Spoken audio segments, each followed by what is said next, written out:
Para los 360 kilómetros cuadrados de nuestro partido, transmite Radio Municipal 89.5, la radio pública de todos los y las rodriguenses. ¿Sí? Vuelan con la música palabras que brotan desde el alma y desde el corazón, voces que se elevan junto al viento y que esperan ser oídas sin que rompan su color. Sintonía literaria, sintonía literaria. Enseñanza, sinfonía de palabras, donde se escuche tu voz. Notas que regalan sus poesías, cuentos, prosas que deliran al ritmo de su canción. Sintonía literaria, sintonía literaria. Cielo de colores, con la magia de escritores que regalan su pasión. Esas acuarelas en que cuelan los sentimientos. Bienvenidos, bienvenidas, como todos los martes de 14 a 15 horas por FM 89.5, la radio municipal de General Rodríguez, a Sintonía Literaria, un programa de la Sociedad Argentina de Escritores, SADE, filial General Rodríguez. Un espacio en el cual se busca aportar la difusión y fortalecimiento de la literatura argentina en todas sus expresiones, incluyendo, por supuesto, la producción de nuestra ciudad y nuestra provincia. Nuestra misión es amplificar las voces de escritores y poetas, narradores, ensayistas y de aquellas personas que simplemente encuentran en la palabra su forma de expresión. Voces que muchas veces quedan en el silencio por falta de espacios donde compartir sus obras, sus ideas y sus opiniones. Buenas tardes, Rubén, buenas tardes, Ana, buenas tardes, Lidia, y buenas tardes al invitado que próximamente lo vamos a hacer. Chicas, ¿qué nos van a informar en el día de hoy? Bueno, hoy venimos a reiterar lo que hicimos el martes pasado, porque estamos todo en la etapa de difusión del concurso literario juvenil Alicia Digón, que está que convoca a todos los alumnos de escuelas secundarias públicas y privadas de General Rodríguez. Sí, ya habíamos explicado en qué consiste, las fechas, pero queremos recordarlo para que todos lo tengan presente, ¿no? De qué consta, los Durante todo demás. este mes ha sido hasta fin de mayo la difusión. A partir del 1 de junio hasta el 30 es para presentar los trabajos. Puede haber narrativa o poesía, de acuerdo a lo que los alumnos elijan. Y luego va a actuar el jurado, que ya está designado, con 3 profesoras de literatura de acá del distrito, y una vez que el jurado se expida, recién cuando se haga la Feria del Libro, en el mes de octubre, de la Feria del Libro de General Rodríguez, se les van a entregar los premios a los ganadores. Está previsto que todos tengan certificación de participar, que todos reciban un diploma, y hay primero, segundo y tercer premio en cada género, y también menciones especiales. Perfecto. Vamos a reforzar un tema. Sí. Es para convocar a todas las pibas y los pibes de escuelas secundarias que estén cursando en General Rodríguez. No importa si viven en Álvarez o en Luján o donde sea. El tema es que en los datos que van a enviar cuando envían la obra, va a tener que figurar el nombre de la escuela o colegio donde cursan y qué año cursan. Eso nos da la seguridad de que es un estudiante de acá de General Rodríguez. Perfecto, la información está. ¿A dónde la tienen que remitir, chicas? La tienen que remitir al mail que es sadegr concurso literario @gmail.com. Perfecto. Es un mail que es solo exclusivamente para recibir, por un lado, consultas que puedan hacer los que van a concursar o los docentes o quien sea, que entonces el mail es el mismo, pero en el asunto va a consultas, Sí. y también para recibir las obras, que entonces ahí en el asunto va obras. Pero el mail es uno solo y está abierto exclusivamente para este fin. Perfecto. Y la cuestión de la recepción de la obra es así. Se recibe el mail con todos los datos que pedimos de filiación, como dije, de la escuela, etcétera, etcétera. Y aparte, en un adjunto PDF viene la obra. En esos datos también va el seudónimo y la obra viene Solo con seudónimo. solo con el seudónimo. Entonces nosotras, las de la comisión, que somos 5, le pasamos el PDF al jurado. Perfecto. Y ellas no tienen acceso a los datos de filiación, ellos trabajan con el seudónimo. Sí. Me dice acá Rubén, y con razón, que repita de nuevo el mail. El mail, sí, por favor, reitérenlo. SADE GR concurso literario @gmail.com. Perfecto. Estamos distribuyendo este flyer para en lo posible dentro de todas las escuelas y en distintos lugares, y este flyer tiene un QR para que los pibes y las pibas puedan escanear y enterarse del reglamento. Ahí están todas las bases. Están todas las bases. También se manda por las redes, a través de WhatsApp y demás, esto mismo texto a todas las escuelas. Bueno, y ya hemos dicho que participan las inspectoras de educación secundaria, oficial y privada, para tratar de que los chicos promover y que los chicos puedan participar. Había sido convocada Y la inspectora para venir se sí. había ofrecido para venir. Sí, sí. Y habíamos quedado, bueno, un día no pudo, no sé, y que hoy pensaba yo que venía, pero se ve que no, porque le dijimos que era a las 14. La inspectora de pública sí estuvo acá. No, en la radio nadie, no. Ah, Estuvo ninguna de las dos. reunida No, con ninguna de las dos. nosotros, sí, estuvo primero la inspectora jefe distrital, Sí. y después un día estuvo una inspectora de escuelas privadas. Pero la jefe distrital es la que quería venir, pero bueno, a veces la función no le permite. Tal Sí. cual. Contratiempos de Sí. gajes del oficio. Sí, tal cual. Bueno, Eso. Muy bien, perfecto, chicas. Entonces ahora... repito una sí, sola cosa. decime. La recepción de las obras Sí, es a ese mail que dijimos 2 veces, sí. y es del 1 al 30 de junio, sin excepciones. Después, el jurado tiene 60 días para hacer la selección y elegir los premiados. Claro, se cierra la convocatoria el 30 de junio. Claro. Sí. Sí. Perfecto. Y después julio-agosto trabaja el jurado, Bien. y después en octubre la premiación. Esto es lo que queríamos transmitir hoy. Buenísimo, chicas, perfecto. Muchísimas gracias por su Bueno. aporte. No, gracias a ustedes por el espacio, que es nuestro. Por favor, es de todos. Y de todos. Es de la SADE. Bien. Bueno. Perfecto. Ahora vamos a hacer una Vamos a pequeña hacer- tanda musical para reacomodarnos Sí. y volvemos en breve con el programa de Sintonía Literaria.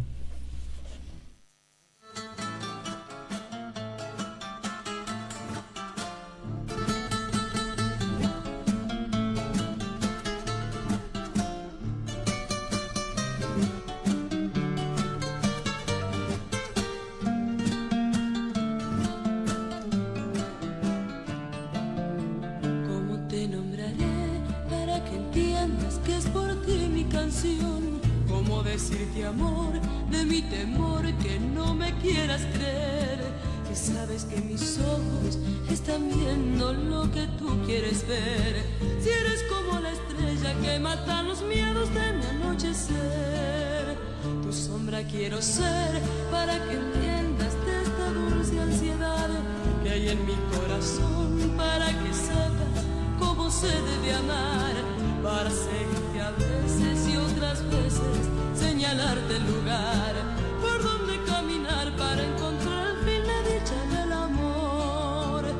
Y así mi vida seré tu sombra que no te llama, que no te nombra, pero te ama, pero te sigue y enamorada besar tu piel.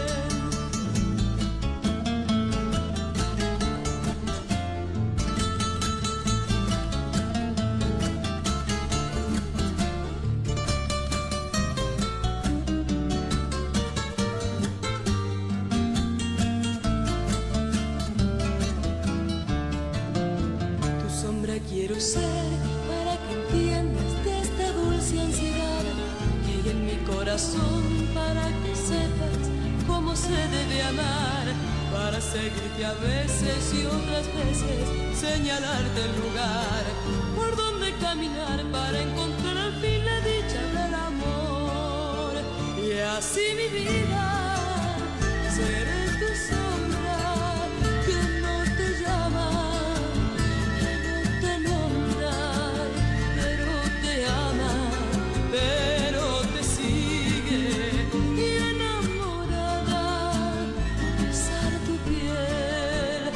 Y así mi vida será tu sombra que no te llama, que no te nombra, pero te ama, pero te sigue y enamorada besar tu piel.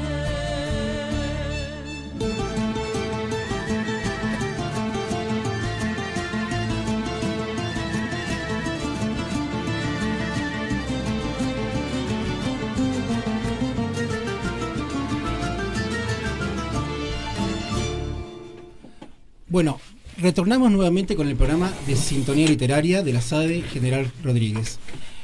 Bueno, ahora vamos a tratar lo que es la columna bibliotecaria, mi aporte, quien les habla, justamente Oscar Kelms, el bibliotecario del Museo Histórico Municipal. En el día de la fecha vamos a hablar de un renombrado poeta argentino llamado Baldomero Fernández Moreno, que fue un célebre poeta y médico rural argentino, como habíamos dicho, reconocido como el principal exponente del sencillismo y iniciador de la poesía urbana en Argentina. Nacido en Buenos Aires el 15 de noviembre de 1886 y fallecido el 7 de julio de 1950, inmortalizó la estética de los barrios porteños combinada con la placidez de la vida rural. Jorge Luis Borges llegó a destacar su obra señalando de manera célebre que Fernández Moreno tuvo el mérito insólito de haber mirado a su alrededor en una época en la que la poesía tenía la opulencia formal. Como dijimos, él nació en el barrio porteño de San Telmo, hijo de padres españoles. Su infancia temprana la pasó en España, se trasladó a la Argentina en el año 1899, cuando regresó justamente a los 13 años. Estudió la secundaria en el prestigioso Colegio Nacional de Buenos Aires, y tuvo una doble vocación, aunque ya sentía una profunda inclinación literaria. Estudió medicina en la Universidad de Buenos Aires para cumplir un mandato familiar, graduándose con éxito. Con respecto a lo que es la medicina rural, ejerció la profesión médica en las localidades del interior de la provincia de Buenos Aires y La Pampa, como Chascomús y Coronel Suárez. Su experiencia en la salud influyó en sus escritos, llegando a redactar poemas singulares como su soneto En sus vísceras. Tuvo un estilo flanois. En la ciudad se le reconoció como el poeta caminante, debido a que componía sus versos de forma espontánea mientras recorría a pie las calles de la capital. El sencillismo, su poética, marcó su transición fundamental entre el modernismo exótico de Rubén Darío y las vanguardias de la década de 1920. Prefería vocabulario directo, las frases simples y los objetos cotidianos o humildes. Se casó en 1919 con Dalmira del Carmen López de Osornio, tuvo 5 hijos. La tragedia de perder a 2 de ellos a temprana edad sumergió al poeta en prolongadas depresiones que oscurecieron el tono de sus últimas obras. Su hijo César Fernández Moreno también se convirtió en un destacado escritor. Como reconocimiento a su carrera literaria, recibió el Premio Nacional de Poesía y el Premio Municipal de Literatura, además de ser nombrado de número en la Academia Argentina de Letras. Entre sus obras destacadas tenemos Las iniciales de Misal, de 1915, su célebre libro debut que marcó un quiebre realista en la lírica nacional, Ciudad, de 1917, una antología donde se consolida como el gran descriptor poético del trazado porteño, Intermedio Provinciano, de 1916, reflejo directo de sus vivencias como médico rural, y Guía Caprichosa, de Buenos Aires, gran muestra de talento que no solo en verso sino también en prosa. Y su obra más recordada a nivel popular, la cual después voy a leer unos fragmentos justamente, es el soneto 70 balcones sin ninguna flor, una crítica melancólica y aguda a la frialdad de la arquitectura y la vida moderna en los grandes edificios urbanos. En lo que queda de sus últimos años, tras sufrir sucesivos accidentes cerebrovasculares, falleció en su hogar de Flores, el cual hoy en día es considerado monumento histórico. Sus restos descansan en el cementerio de Chascomús. Con respecto a lo que tenemos, la obra que había mencionado, de 70 balcones sin ninguna flor. Es el edificio que está en la calle Corrientes. Así es. Y perdón, la Tal esquina de cual. Corrientes, él creo que se basó en ese edificio. Así es. Sí. Bueno, acá voy a leer unos breves versos, justamente de 70 balcones sin una flor. 70 balcones y hasta en esta casa, 70 balcones y ninguna flor. ¿Hay de sus habitantes, señor? ¿Qué les pasa? ¿Odian el perfume? ¿Odian el color? La piedra desnuda de tristeza agobia. ¿Dan una tristeza que los negros balcones? ¿O no hay en esta casa una niña novia? ¿No hay ninguna poeta llena de ilusiones? ¿Ninguno desea ver tras los cristales una diminuta copla de jardín? En la piedra blanca trepar los rosales, en los hierros negros abrirse un jazmín. Si no aman las plantas, no amaré el ave. Si no habrán de música, de rimas, de amor, nunca se oirá un verso, nunca jamás se oirá una clave. 70 balcones y ninguna flor.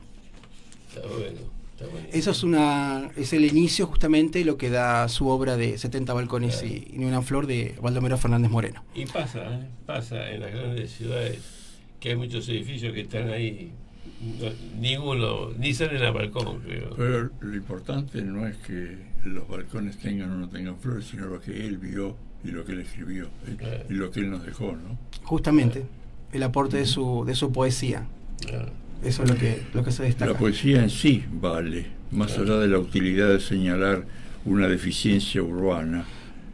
Su poesía, y como acá está aportando el invitado que próximamente lo vamos a mencionar, tuvo una doble función. Era médico, valga la redundancia. Es médico. Era médico también Baldomero Fernández Moreno. No, justamente el invitado también, valga la redundancia, es médico y escritor. O sea, claro, hay una conjunción de lo que se produce justamente con el escritor que estamos presentando. Y bueno, ahora vas a tener el honor de poder tomar el micrófono y hablar de lo que querés vos. Bueno, presentalo, Rubén, por favor. El que estamos presentando, sí, es médico, ya retirado, ya viste, ya me hice lío. Campos Carles. Hagámoslo simple, todo el mundo me conoce en General Rodríguez. Claro. Es el conocido doctor Alberto Campos Carles. Sí. Así es. Sí, doctor, o en realidad Alberto Campos Carles, diplomado en medicina. Nunca fui doctor. Bueno, perfecto, bien. Bueno, yo digo que también yo soy constructor, no maestro de obra, porque ese constructor es el nombre real. Obviamente. Claro. Bien. Bueno, a ver, ¿cómo nació su interés por la escritura y la literatura, Alberto? El otro día estaba revisando algunos papeles que tenía mi madre, que los guardé cuando falleció, y encontré algunas poesías que escribía a los 7 años, a los 8 años, una novela que escribí a los 12. Bien. Con referencia a la invasión soviética en Hungría. 12, 13 años tenía yo en ese momento, en el año 56, que bueno, fue muy impactante,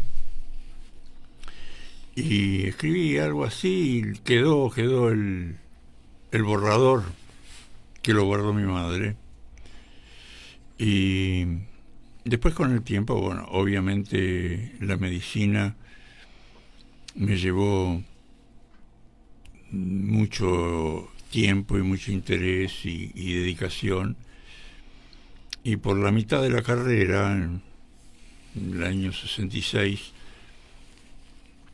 yo encontré una máquina de escribir Woodward, que se llamaba, o Underwood, una vieja Underwood en mi casa, y empecé a escribir con esa máquina, y empecé a escribir en octasílabos, yo era muy asiduo lector de Martín Fierro y Don Segundo Sombra también.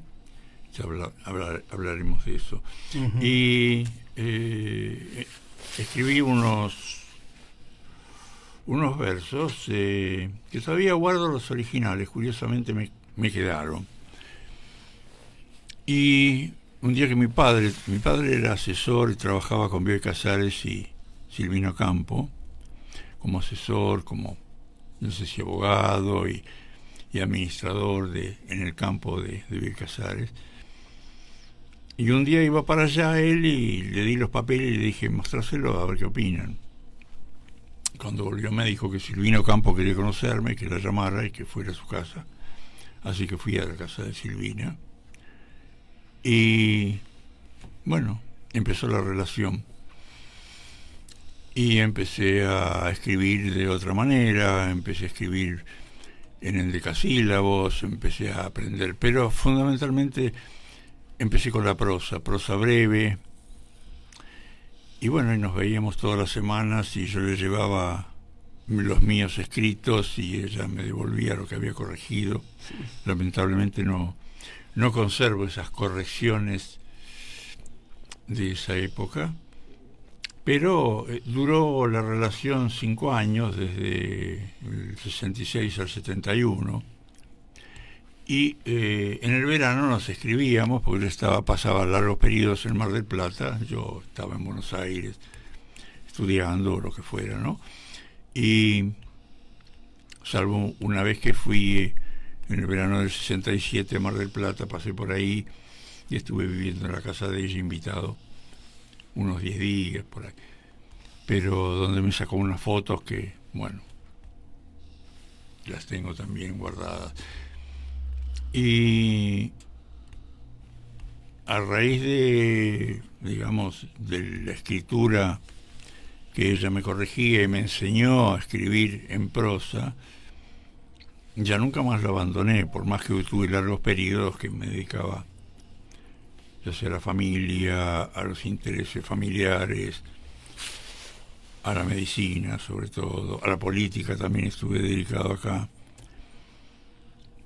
Pero me sirvió aprender a escribir, aprender a expresar lo que uno siente y piensa. Muchas veces uno se sienta con un papel en blanco a escribir y uno siente que los pensamientos dan vueltas, circulan, y cuando escribe no tienen nada que ver con lo que pensaba. Justamente, con respecto a esto, Entonces, ¿tiene algún hábito o algún ritual a la hora de escribir, justamente? Ninguno, me sale solo. Nunca tuve el problema del hoja en blanco. Bien. Cuando me dispongo, es más, tengo un cuento donde agarré el reloj y puse una hora determinada, por ejemplo 16:50, empecé a escribir una frase. Cuando terminaba esa frase miraba el reloj, ponía la hora y así en 40 minutos terminé un relato. Bien. O sea, si tengo el interés de hacerlo, lo hago. Yo sé que lo voy a hacer. Yo sé que tengo las herramientas y que van a salir solas, sin freno. O sea, ¿hay alguna frase disparadora o algo que impulse a escribir? Ninguna. Imágenes por ahí a veces, pero no. Desde ya que, por ejemplo, ahora últimamente he estado elaborando 2 libros que, bueno, los estoy terminando, pero están prácticamente para ser editados, que uno es Las variaciones del Don Segundo Sombra, un homenaje a Ricardo Virales en los 100 años que se van a cumplir el 1 de julio de la publicación de la primera edición del Don Segundo Sombra, del cual, curiosamente, tengo un ejemplar. Bien. Un ejemplar que encontré en unos baúles en el campo de la familia de mi padre y que lo había comprado mi abuelo, está firmado por mi abuelo. Y a raíz de eso hice toda una elaboración, un relato, hice un epílogo de la novela, porque, bueno, cuando yo leí por primera vez el Don Segundo Sombra, estaba en el 2º año de Nacional, tenía 15 años, 56, 57, por ahí. Y me di cuenta cuando leía la primera parte, la parte que cuenta el chico, cuando se va de la casa de las tías y se va al campo de Galván y ahí se engancha como recero y se le pega como un abrojo al chiripá a don Segundo Sombra. Todo ese relato yo lo había vivido desde los 12 años hasta los 15 o 16. Yo había hecho un montón de viajes como recero, del campo de mi abuela o el campo de mi padre, pero fundamentalmente de mi abuela.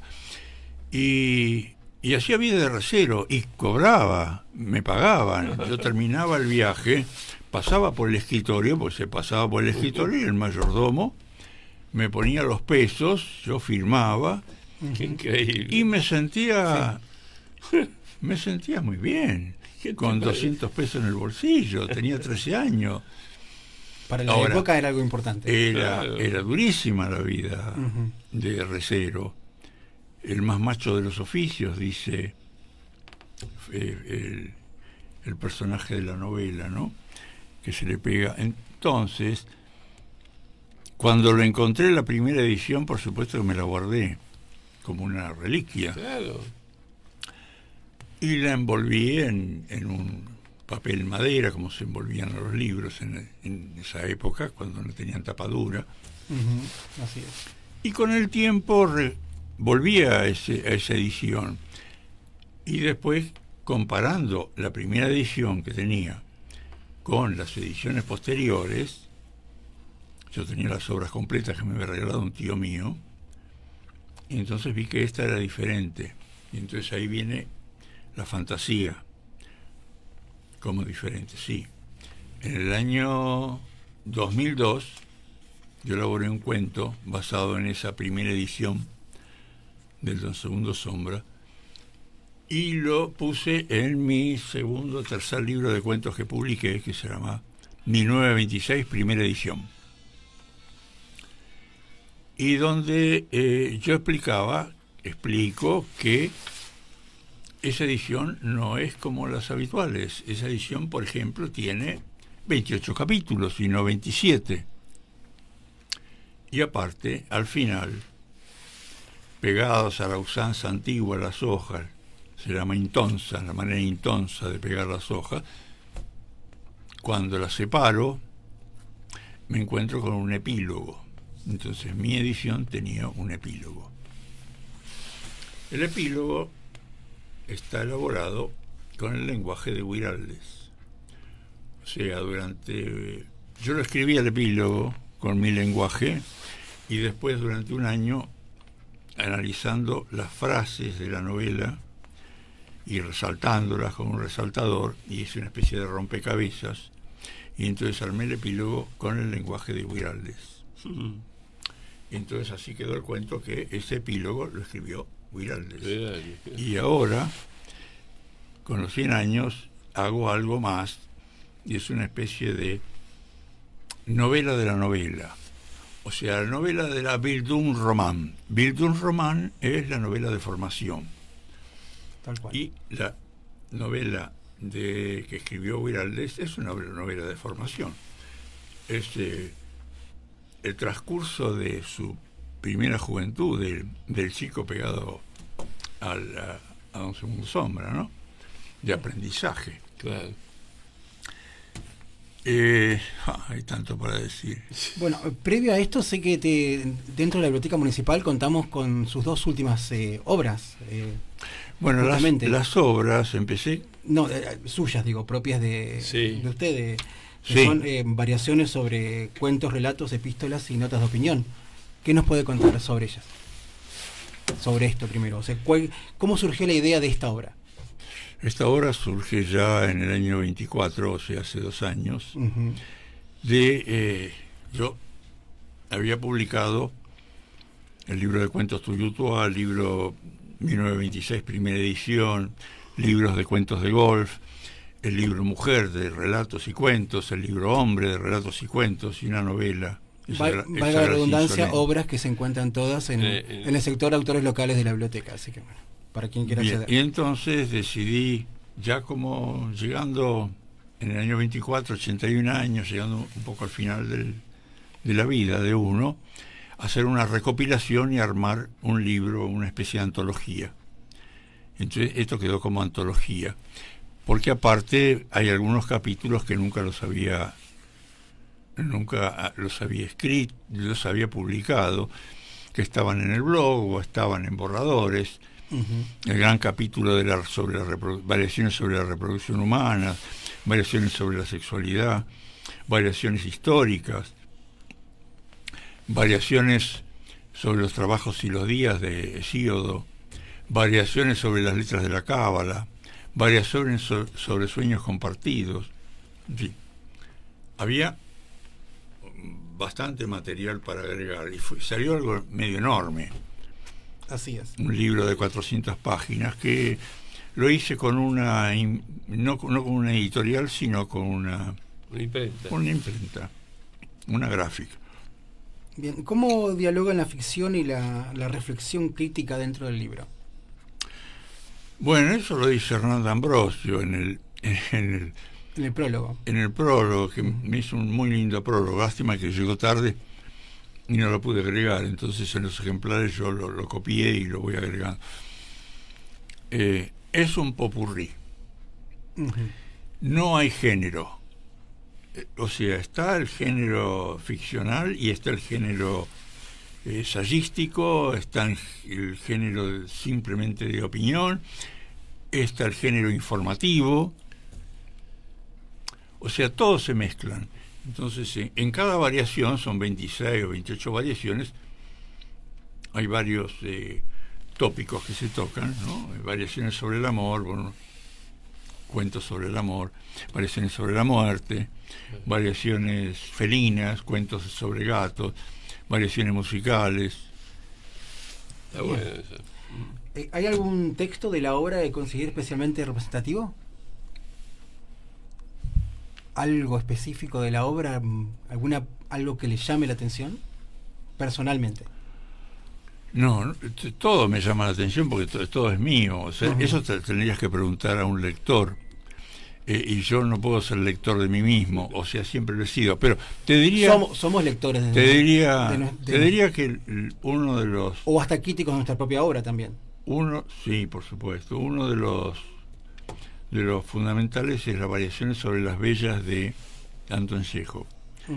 Que elaboré un cuento similar al trabajo que hice con Don Segundo Sombra, con un cuento de Chekhov que se llama Las Bellas, que tiene 2 partes. Bueno, pues yo le escribí una tercera parte, aparte recordando que Chekhov era escritor y médico. Teniendo en cuenta eso, la tercera parte la hago cuando ya es médico, porque él empieza cuando es chico, después cuando es más joven, y habla de las mujeres bellas que encontró en el camino, siendo chico, una armenia, o siendo más grande en una estación de ferrocarril. Y yo hago un cuento de un médico rural que es llamado para atender a un niño. Ahora, ¿cómo sale este cuento?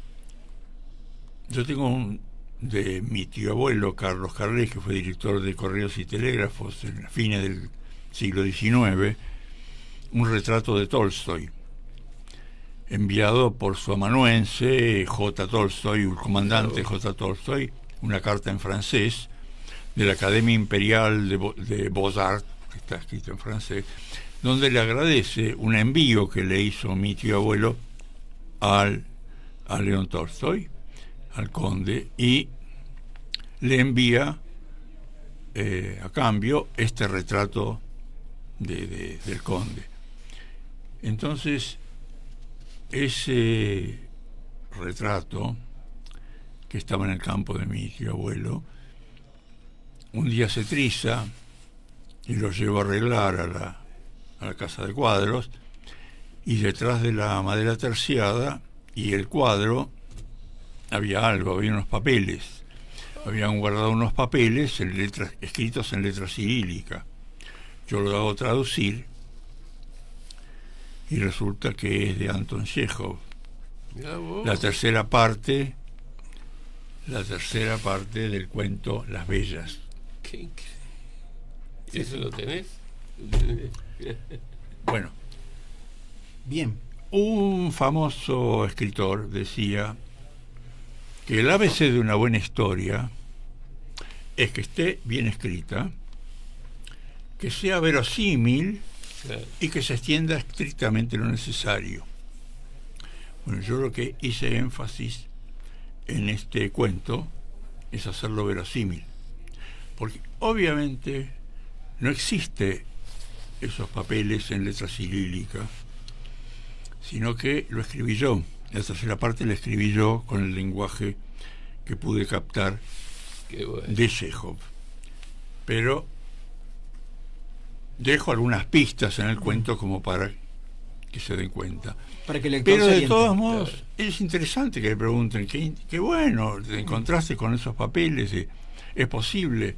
Claro, era posible. Hasta inclusive en el cuento discutimos, yo estoy con un amigo discutiendo en el cuento y él me dice, y sí, por ahí llegó el cuadro envuelto en estas hojas, los usaron para envolver las hojas, estas hojas usaron para envolver el folio del cuadro, ¿no? Y bueno, y tu pariente los puso detrás, los guardó detrás. Es increíble. Sí, sí, totalmente.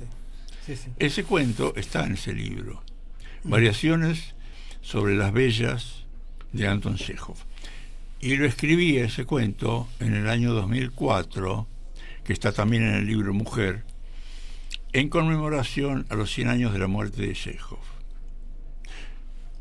En el año, sí, 2004. Él murió en el 1904. Bien. Ese es un cuento que me gusta especialmente, aparte del de Don Segundo Sombra, ¿no? Y el tercero que te mencionaría es el de Sueños Compartidos, Ujú. donde entran Bioy Casares.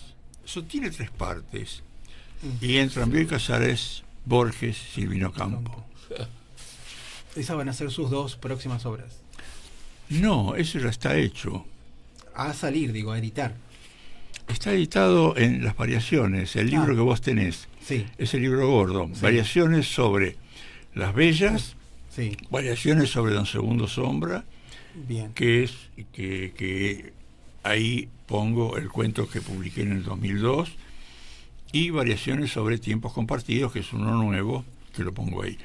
Estas Variaciones sobre Tiempos Compartidos es el último cuento que yo le dedico a Silvino Campo, y está en la biografía que estoy escribiendo, que está próximo a terminarse, y si puedo, a editarla y a publicarla, de Silvino Campo con sus cartas. Tengo 11 cartas. Qué bueno. Y con su, bueno, con los facsímiles de las cartas. En base a ello, yo hablo sobre mi vida literaria, como lo inicié, como te conté recién. Sí. Después hay una parte donde pongo los cuentos, donde compartíamos con Silvina y ella los corregía, y qué es lo que decía Silvina de los cuentos. Son un paquete de unos 46 cuentos. Todo eso lo escribís, todo eso está escrito. Está buenísimo eso. Sí, si querés te muestro el archivo. Y si alguno quiere le puedo mandar el archivo. No lo tengo escrito, pero lo tengo en el archivo. No, está bien. Y después están también fotografías que me sacó Silvino Porque Campo. Y la última parte le hice una parte crítica de las biografías que se han publicado de Silvino Campo, que son muy tendenciosas, y los inéditos de Silvino Campo, que también los herederos de Silvino Campo y la Albacea están publicando cualquier cosa. O sea, todos los borradores que encontraron en los cajones los están publicando, y que a mi entender no tienen el mismo valor que lo publicado en vida por Silvina. Los 7 libros de cuentos no se comparan con lo que están publicando ahora.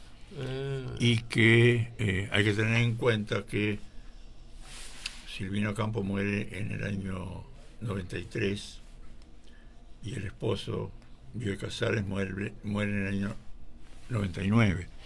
Durante esos 6 años él era el natural albacea de la obra de Silvina y nunca publicó ni mandó publicar nada que no hubiera publicado ella.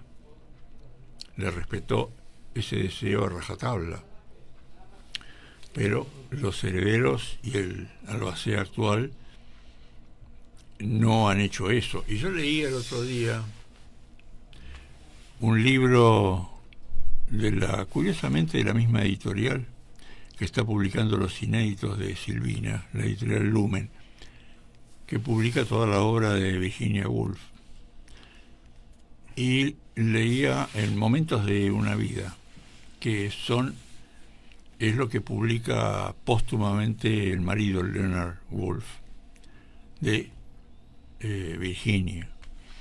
Y ellos dicen, él y otros editores que elaboran ese libro, dicen que tuvieron muy cuidadosa observación de todos estos inéditos que estamos publicando y que deben tomárselos como inéditos debido a que no tienen el visto bueno final de la autora, entonces lo hacen con mucho respeto. Claro. Entonces yo comparo la actitud de los albaceas de Virginia Woolf y los albaceas de Silvino Campo y Hace un paralelismo. no es lo mismo, no han actuado de la misma manera. Perdón, yo me extiendo. No, por favor, perfecto, yo por favor, estoy atento, ¿viste? Me interesa. Vos querés- No, es una buena explicación justamente Claro. Porque de la obra. esto tuyo, perdóname, ¿no? Pero es una cosa que entra en la historia de la Argentina. Ujú. O sea, no es que, viste, vos dijiste esto y ya eso forma parte de la historia de la Argentina. Sí. O sea, lo que estás diciendo, que por ahí no lo sabe mucha gente que está en esto, y muchos escritores y mucha gente que está actualmente cumpliendo funciones en algún lado o en alguna facultad y no lo sabe esto.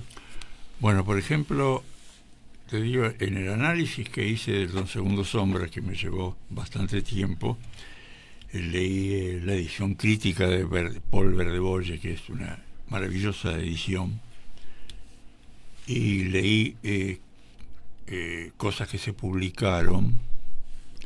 Me encontré con que Jorge Luis Borges tenía una opinión medio encontrada con respecto al Don Segundo Sombra de Guiraldes. Por un lado decía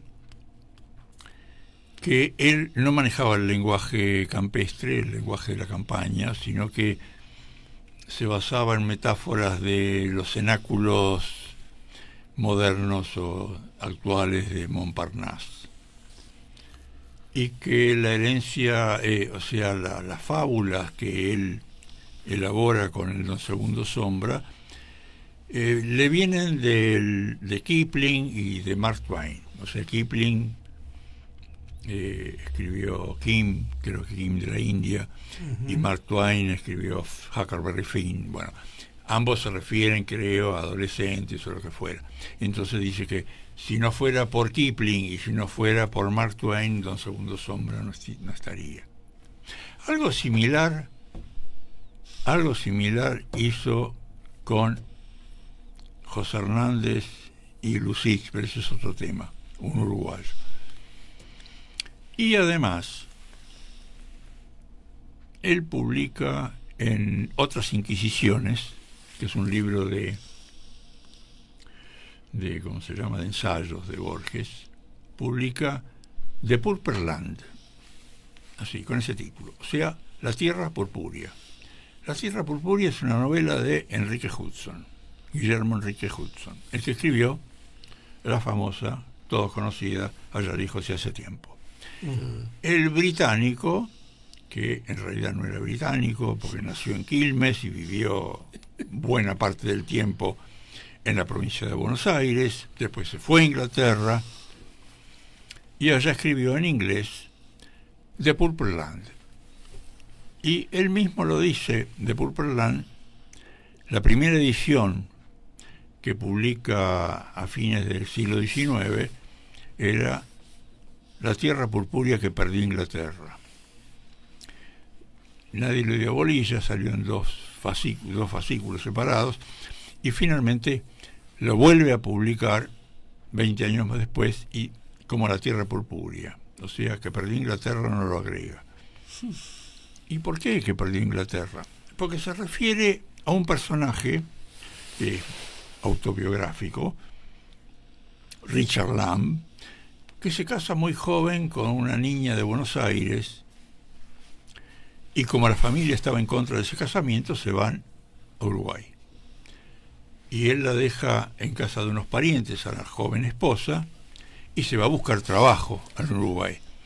Pero esa noche, la primera noche, sube el cerro de Montevideo, el cerro que le da el nombre a Montevideo, y hace una especie de arenga, una locución, lamentando la pérdida en 1807 que tuvo Inglaterra, con esa actitud poco varonil de los jefes británicos, y que, bueno, hay que leer la arenga esa, ¿no? Defendiendo, por supuesto, la invasión, y que hemos perdido esta tierra que era nuestra, y que estaba en manos que no la merecían, y que finalmente tuvimos que conformarnos con esas islas perdidas en el Atlántico Sur, las tierras, la Falkland. Entonces, esa locución pro-británica, escrita por un argentino británico, pero más británico que argentino, la toma Borges y considera que esta novela es la más criolla de todas las novelas que se han escrito, más allá de, inclusive, superior a Hernández y superior a Guiraldes, al cual le hace una crítica severa de Dos Segundos Sombra. Entonces uno dice como, caramba. Incluso lo pliega a Ezequiel Martínez Estrada, porque Ezequiel Martínez Estrada también hace una apología de Purple Land y de Guillermo Enrique Hudson. Entonces lo tenemos a Hudson como un británico que escribió maravillosamente sobre nuestras tierras. Sí, y escribió lamentando la pérdida de los británicos del Uruguay. Caramba, ellos, ni Martínez Estrada ni Borges, hacen mención de esta parte de la novela de Hudson.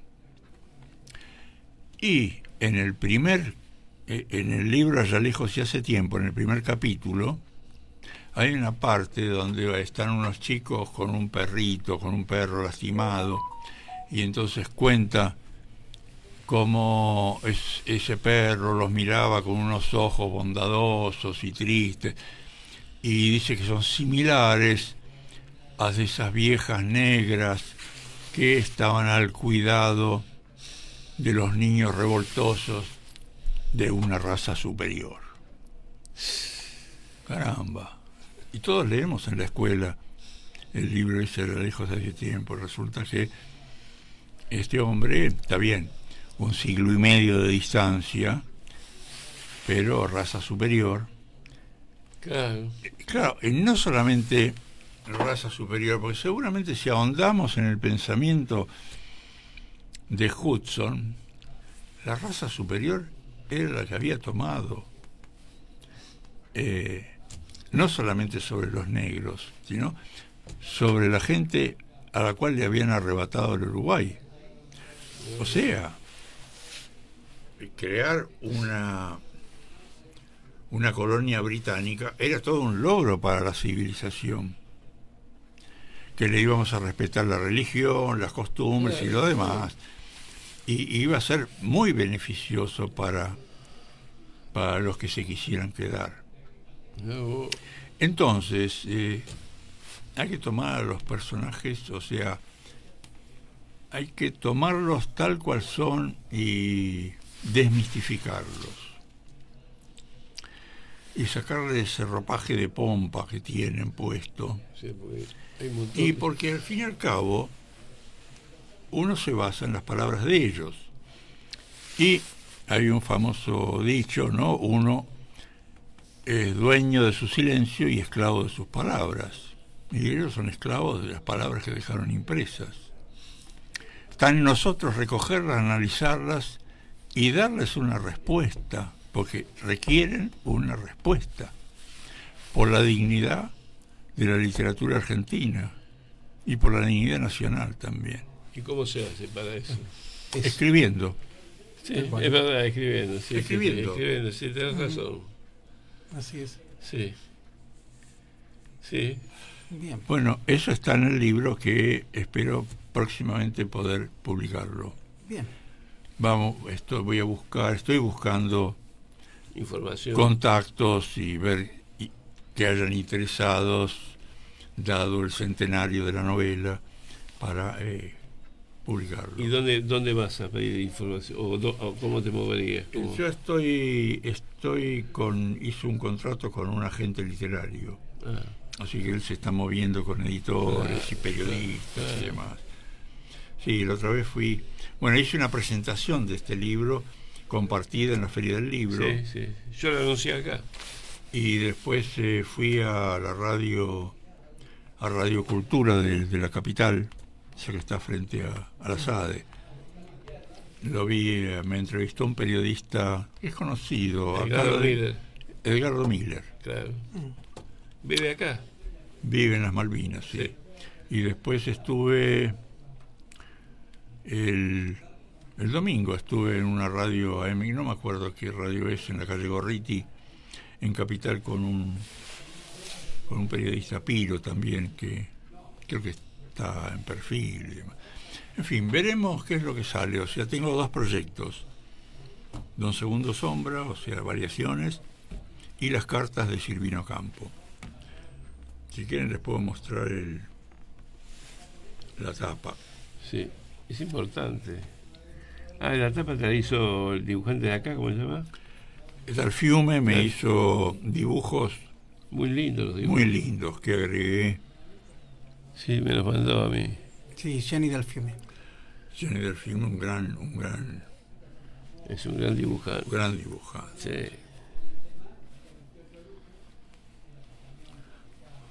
Esta es la tapa, variaciones sobre Don Segundo Sombra. Ahí está el dibujo. Sí. Un popurrí para una novela de la novela. Y después el otro libro, las cartas de Silvino Campo. Ahí está. Cartas de Silvino Campo. Ahí hay un facsímil. Al aprendiz de escritor. Die Lerlin Román, novela del aprendiz. Silvino Campo, entre el 67 y el 71, le escribe cartas desde Mar del Plata a quien era y sería su único discípulo. No conozco que haya tenido otro. En ellas menciona las correcciones de los primeros cuentos y en los sobres de las cartas lo rebautiza, cuestión que la reafirma en un poema que comparten en el suplemento literario de La Nación. También fotografía al aprendiz de escritor en su cuento de Villa Silvina. Esta es la foto firmada por ella. Ajá. ¿Qué edad tenías ahí? 23. En contrapartida, él le regala las ideas que ella le solicitara para nuevos cuentos y despliega la carpa azul en su jardín de Villa Silvina, en donde surgirá el hilo de Ariadna. Y todavía lo tengo en uno de los sobres, el hilo que me mandó. Las cartas de Silvino Campos de Mar del Plata a su hasta hoy guardado discípulo, cuyos facsímiles se presentan aquí, dobladilla en el silencio para un nuevo diorama, al celebrar en otro viaje olvidado los cuentos del aprendiz de escritor con sus comentarios y correcciones. Pongo estos datos: dobladilla en el silencio para un nuevo diorama, porque es una frase que me gustó, que está en el libro Viaje olvidado de Silvino Campo. Bien, en Campos Carles, ¿qué le diría hoy al lector que todavía no conoce sus libros? ¿Qué le podría contar? Brevemente. Para ir cerrando ya la entrevista. Que acceda, que... Está bien, yo no tengo librerías, pero hay una casa de usados en la calle Mitre y 2 de Abril, en la esquina. Que tienen mis libros, o sea, los libros que todavía tengo ejemplares, porque hay algunos que están agotados. O como dijimos anteriormente, encontrarlos en la biblioteca municipal. O en la biblioteca municipal pueden encontrarlos. También. Y pueden leer lo primero que escribí, que es Estudio Utual, un libro de cuentos. Después pueden acceder a 1926, donde está el cuento de... Casi todas sus obras la tenemos en la biblioteca municipal. Mujer, hombre, sí. La novela, o sea, y las variaciones. Y de las variaciones, te has olvidado de la segunda parte de las variaciones. Sí, brevemente, que es la de mitos y dogmas intocables. Sí. Sintácticamente, ¿qué nos podría decir sobre esa obra? Es una obra de ensayos que de alguna manera cuestiona determinadas posturas, determinadas situaciones literarias o religiosas también que se han dado en el transcurso de estos últimos tiempos o muy anteriores. Tiene algo de ficción. La segunda parte es sobre mitos religiosos. Transcribo un libro muy importante que se escribió en fines del siglo XVIII por el Marqués de Borneo y las ruinas de Palmira, donde hay una parte, unos 6 capítulos, que habla sobre el origen de los mitos religiosos, el origen y la evolución de los mitos religiosos, y está contado de una manera muy interesante. Lo más curioso es que abarca a todos los mitos religiosos, no deja ninguno, incluyendo el judaísmo y el cristianismo como mito religioso. Perfecto, buenísimo. Bueno, vamos informando ya a la audiencia que vamos llegando al cierre de este programa de Sintonía Literaria, espacio de la SADE General Rodríguez. Sí, decinos, Rubén. Y los vamos a seguir invitando porque como obviamente está plenamente invitado Campos Carles a que siga hablando sobre sus obras. Es muy importante, inclusive a mí se me ocurre que en la Feria del Libro puedas preparar algo, porque hay un salón para 80 personas sentadas y me gustaría que hables. ¿En dónde? En la Feria del Libro que vamos a hacer acá en octubre. En octubre, sí, cómo no. Porque si ya me das un ok, yo ya lo propongo y ya, seguro que vas a estar. Así que a mí me gustaría, porque hay cosas que inclusive va a haber mucha gente interesada en esto. Porque, hay que difundirlo eso, cosas que uno no sabe, si no queda ahí en el olvido, o no, pero... Queda en el tintero, como quien dice. Queda en el claro, tintero. es una lástima, Tal cual. Porque hay mucha gente grande que leyó a Silvino Campos, y tienen un recuerdo, o sea, quieren saber más cosas. Porque eso lo vamos a difundir en el diario también. Lo dejamos invitado nuevamente a Campos Carles para que venga. Va a ser un gusto. Por favor. Sí. No, muy, muy buena lección. Nos vamos despidiendo para hasta el próximo martes, justamente. Bueno, saludos a la audiencia, a Rubén, al invitado a Campos Carles, y los esperamos el próximo martes de 14 a 15 en este programa que suele llamarse Sintonía Literaria. Bueno, gracias por todo.